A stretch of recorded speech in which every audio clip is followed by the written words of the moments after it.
Hello and welcome to Health Options.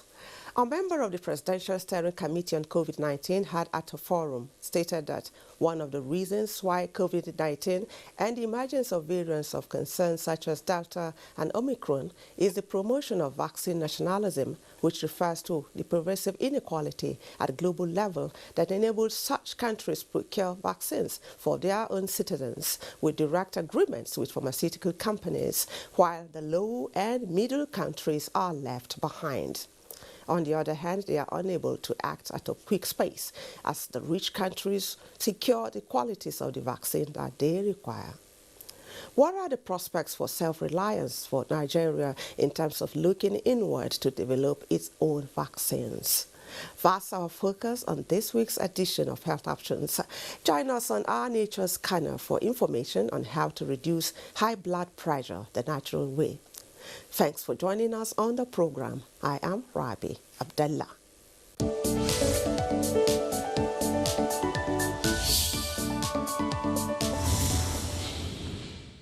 If you are just joining us, this is Health Options, the program that not only tracks government policies on health, but helps you with the information you need to make informed choices about your health. We are taking a look at COVID-19 and Nigeria's prospects at vaccine production. And to take us through the discussion is Dr. Godswill Okara. He is Registrar and Secretary General, West African Postgraduate College of Medical Laboratory Science. It will also interest you to know there is a one-time president of the Association of Medical Lab Scientists of Nigeria. Thanks for coming on Health Options, Dr. Okara. Thank you very much indeed. Okay. My pleasure. All right. Before we, dabble into the main topic, which is Nigeria's prospect at, local production of a vaccine with particular focus on COVID-19. We know we're in a pandemic and it is the infant. We are aware of vaccine nationalism and all of that. It's a wake-up call for countries to start looking inward and taking ownership of what, benefits their citizens. So, but before we dabble into that, I decided to take you up on this topic because as a medical lab scientist, you're aware, you were part and you were in the picture of the good old days when Nigeria could boast of, the local production of vaccines such as the yellow fever vaccine. Can you take us down memory lane before we settle down to the main topic? Thank you very much. Yes, indeed. Nigeria had produced smallpox vaccine, yellow fever vaccine, anti-rabies vaccine in large doses, in export quantities. In fact, a past president of the Association of Medical Lab Scientists of Nigeria, the late Mr. Michael Nwachukwu, told us that in the 60s, during the tenure of Dr. Maje Kodumi as the Honorable Minister of Health, that he returned from WHO meeting in Geneva and sent for Mr. Michael Nwachukwu and said, I have committed Nigeria, that Nigeria will produce 10 million doses of smallpox vaccine for use in the West African sub-region. Take a sheet of paper and take pen. Tell me what it will take to deliver on this promise. And he said, right there in his office, he itemized all the things that will be needed: materials, money, and personnel. He sent for the permanent secretary. So a very practical way of approaching situations. And all the things he mentioned, the minister went ahead to make sure that they were provided. And he said they produced more than 10 million doses of smallpox vaccine that were used in eradicating smallpox, both in Nigeria and in the West African sub-region. Okay. So if we could do all that in the 60s and 70s, you recall that smallpox was officially announced as eradicated in 1978 after a sustained and vigorous vaccine campaign in Nigeria and in Africa in general. We also produced yellow fever vaccine in export quantities. Anti-rabies vaccine, the same thing. All of a sudden, in the name of upgrading facilities and upgrading technology, the vaccine production lab in Yaba was allowed to go into dilapidation. It's really curious that people will allow themselves, for example, if we are using fossil fuel for powering vehicles, somebody comes to float an argument, oh, fossil fuel is not environmentally friendly, therefore abandon your cars, wait until we get electric-driven cars. Or they tell you in the rural areas, forget about your camel, forget about your donkeys as a means of transport. Wait until we get vehicles. This also happened to our national vaccine production lab in Yaba.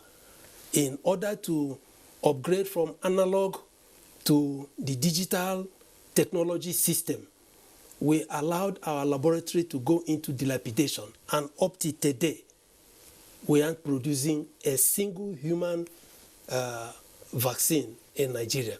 Whereas our colleagues in National Veterinary Research Institute, VOM, are producing, as we speak, up to 18 different animal vaccines in export quantity using the same analog technology and system. So when we talk about vaccine, people make it appear as if it's rocket science. It is not. These are laboratory techniques and laboratory procedures. We are all taught, we all practiced and practicalized, even in training in school. There is nothing out of the world about producing vaccine. It's a question of our nation providing the enabling environment, as WHO has repeatedly called on countries in Africa, because Africa is beset with epidemic-prone diseases. Year in, year out, you hear of outbreaks that lead to catastrophic damage to health and life in our environment. So if there is any country or any continent that should be busy about vaccine production, it should be Nigeria and Africa, and not the other way around. And of course, if Nigeria gets it right, the rest of Africa precisely will follow suit. Yes. Have we been able to upgrade the Yaba lab? No. As we speak? Unfortunately. So it's one infrastructure that is begging for attention. Yes, that place is under lock and key. In fact, if you go there, you weep for this country. Overgrown with grass. Wow. So it's a pathetic situation. In 1993, WHO, in a resolution, called on African countries as a matter of priority to invest in laboratory systems and manpower, so as to provide, there are these things we call vaccine preventable diseases. Yes. And they are up and about in our country. A lot of them are childhood. So if there is anything we need to concentrate and invest in, it is the production of vaccine. Okay, let's take a look at the times that we're in now.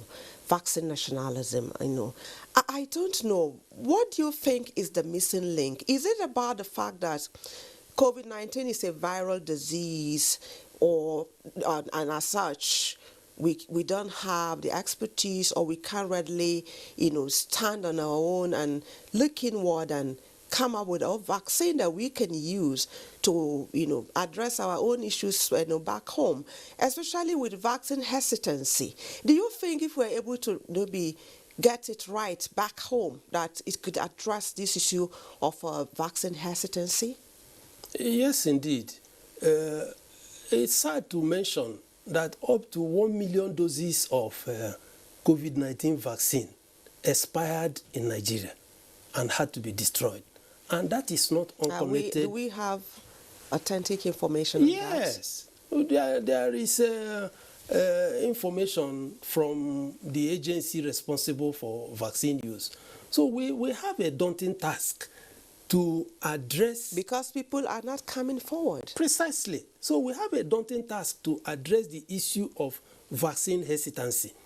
People come up with all sorts of conspiracy theories that have no foundation in science. The issue of vaccine nationalism is only natural and human. When you are in the plane, they tell you, should there be a loss in oxygen, tension, make sure you wear your own mask before you help any other person. It's only natural. So if the Western world and the rich world is losing a lot of their citizens, as we saw, to COVID-19, it's only natural and human that they will do the needful to ensure that their citizens are protected. Which is a wake-up call for the middle and low-income countries. Precisely. So what do you think Nigeria should be doing? What are the prospects for Nigeria? We have the manpower. Okay. We have the skill. We have the expertise. All that is needed is to apply our funds appropriately. It's a question of engaging the people who are trained, who have been trained, whose job, whose function it is, rather than you chase shadow and put the cart before the horse. They make it appear as if it is something out of the ordinary to produce vaccine. It is not. It is not. Okay, we are trying to, highlight the missing link here, the political will, funding. I was made to understand that vaccine production is very, very expensive. It requires a huge amount of money. Do you think that's a major problem for the low and middle income countries? Is that why? Well, it's part of it, Okay. but the truth is that Nigeria has the resources. We have the money, we have the personnel. It is the problem of applying the funds appropriately. Applying the funds appropriately. We have the money, we have the manpower. We have our people who have been trained in different parts of the world. You hear of universities, polytechnics being set up every day, celebrating the opening of tertiary institutions. Going to a tertiary institution, it's not just to read and write and speak grammar. No. We go there to acquire knowledge and acquire skill. And after acquisition of this knowledge and skill, create the enabling environment, provide the necessary facilities to engage the people so trained to deliver on what they have been trained. That is what it is all about. Okay, in the course of the discussion, you made reference to Mr. Nwachukwu, your colleague, as in the 60s, who Yes. was able to, initiate the production of the smallpox vaccine and even yellow fever. You are the medical lab scientist of our time, and we're in a pandemic. Are you telling me that if you, as professionals, of that calling, are called upon now to make this difference that we all seek, that's to, seeing that Nigeria, comes up with its own locally produced COVID-19 vaccine.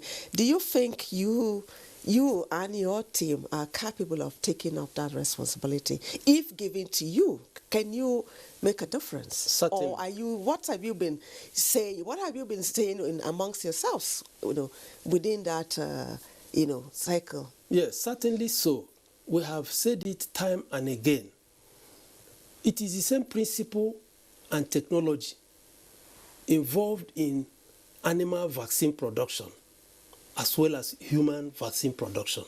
Our colleagues in VOM, as we speak in this studio, are engaged in producing 18 different animal vaccines.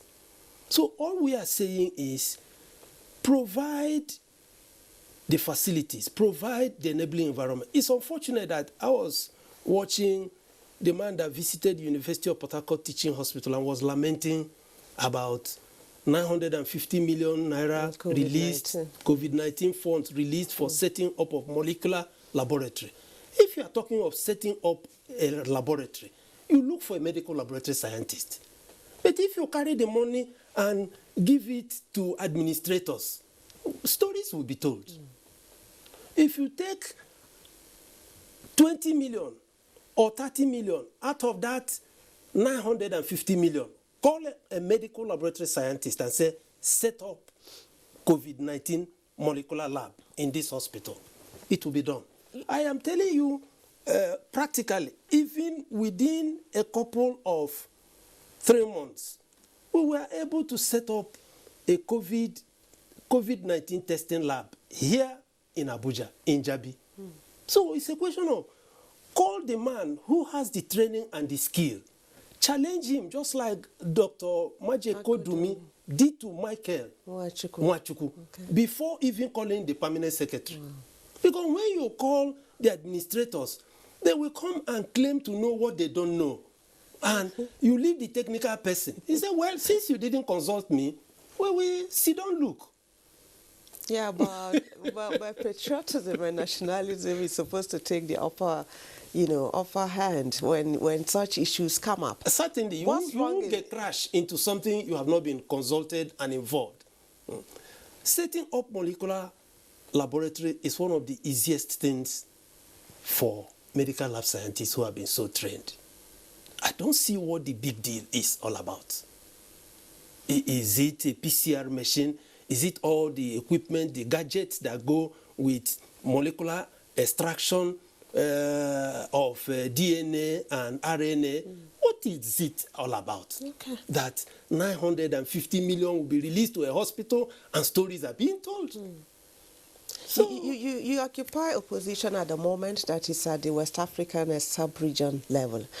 What narrative, are we having amongst yourselves within the sub-region in this pandemic? Yes, in our recent conference that held here in Abuja, we have set up a team. Part of the mandate of the West African Postgraduate College is to advise governments within the ECOWAS region on issues that relate to laboratory and laboratory services. We did that in the height of the lockdown of countries following the pandemic. We sent a position paper to the ECOWAS president and copied the DG of West African Health Organization on the way forward, that continuous lockdown of our countries was not the way to go. Since scientific and medical knowledge has accumulated showing that this is an ailment that is treatable and curable, just like malaria that we have lived with for several years. The same way, let's open up our system, set up molecular laboratories, even at local government levels. Anyway, we're no longer in a lockdown, and I don't look forward to going into a lockdown. You see, so why I'm saying this is that our college is in the business of training specialized manpower for all aspects of medical laboratory science and medical laboratory service, as well as giving advisory positions to guide government on the way forward. In our conference, regional conference that ended at the International Conference Center 2 weeks ago, we came up with position papers. We set up a task team that will come up with practical steps on vaccine production in our region. Okay, wow, that's good to hear. So that's good news for us. We look forward to the expected results from such, proposal or recommendation that you've made to the relevant authorities. Thank you so much, Dr. Okara, for making our time to join us on Health Options. We really appreciate you for your insights. My pleasure. Okay.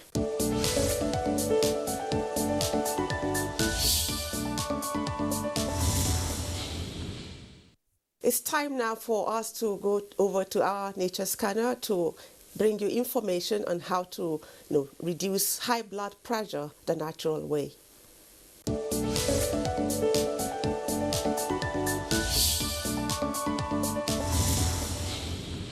Hypertension is a major issue. It has to do with more importantly, weight, issues relating to the genes of the parents, because some have it as something that is transmitted from parents to their young children.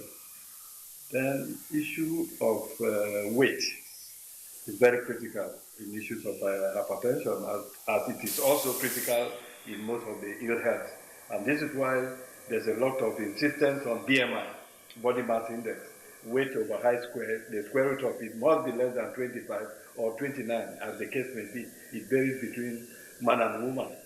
So if you have the capacity to keep your weight within normal, do regular exercise, eat healthy diet, don't be overweight, eat a lot of vegetables, a lot of fruits, don't eat too heavy carbohydrates, you are good to go. Then, issues of cardiovascular system, CVS, that is the system that controls issues relating to high blood pressure, issues relating to diabetes. So if the cardiovascular system is well detoxified, you can have a very good blood pressure. Either you are on orthodox medicine or you are on herbal medicine. So basically, if you want to have a very good blood pressure, you need to clean off your cardiovascular system. And we have found from our research that natural substances that act as vitamin C has the capacity to detoxify the human system and bring out all the waste and reduce the person in terms of weight and make the person light. And when you are light, you are well. Other ones, just to mention a few of them, water leaf, our common water leaf, not expensive, it's in the market. It has the capacity, it has a lot of phytochemicals that can reduce weight, that can take care of tuberculosis, that can take care of a number of very, very difficult diseases. In line with that is also celery, parsley, that has a lot of vitamin C constituents. Zobo is there. This has been well documented in a number of international studies of herbal medicine. We have blood thinners like garlic, ginger. These ones have the capacity to thin the blood. Then we talk about leaves like kale, K-A-L-E, kale, broccoli, ugu, bitter leaf, a number of them. When they are properly well combined, they boost the blood, and in an attempt to boost the blood, they boost the immune system. And in boosting the immune system, they increase the oxygen content of the blood. And you know, these things are all interwoven, interrelated. And even the oxygen they are piping through the window to deal with COVID issues. Once these things are boosted, you take these things and your oxygen level increases. When the COVID depresses it, this one goes up. And in doing all this, it helps in the body system to maintain the pressure. It produces nitric oxide. The nitric oxide has a role to play in high blood pressure because it has the capacity to expand the blood vessel. It cleans it up, expands it, and once it's expanded, blood flows freely. The pressure that would have been exerted by the flowing blood that leads to high blood pressure would have dropped. And by so doing, blood pressure is well managed.